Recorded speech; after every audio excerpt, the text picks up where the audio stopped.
একদিন একটা ছোট্ট বাচ্চা নিষ্পাপ মনে একটা টাকা নিয়ে প্রত্যেকটা দোকানে ঘুরে ঘুরে বেড়াচ্ছিল আর প্রত্যেককে জিজ্ঞেস করছিল, আপনাদের এখানে কি ঈশ্বর পাওয়া যাবে?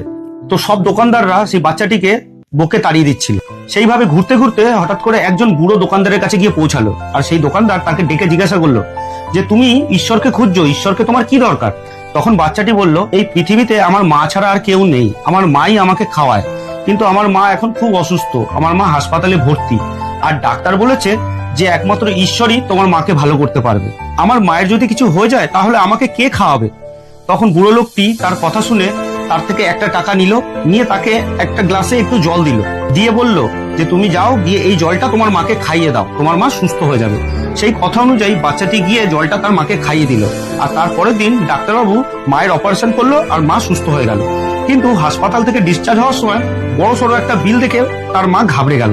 তখন ডাক্তারবাবু এসে বলল, কোনো সহৃদয় ব্যক্তি এসে আপনার এই বিলটা মিটিয়ে দিয়ে গেছে, আর আপনাকে একটা চিঠি দিয়ে গেছে। সেই চিঠিতে লেখা ছিল যে ধন্যবাদ দেওয়ার দরকার নেই, আর যদি কৃতজ্ঞতাই জানাতে হয় তাহলে নিজের ছেলেকে জানান, যে 1 টাকা নিয়ে ভগবানকে খুঁজতে বেরিয়েছিল। তার মনে বিশ্বাস ছিল যে সে ঠিক ভগবানকে খুঁজে পাবেই।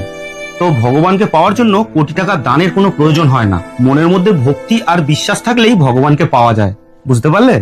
একদিন একটা ছোট্ট বাচ্চা নিষ্পাপ মনে একটা টাকা নিয়ে প্রত্যেক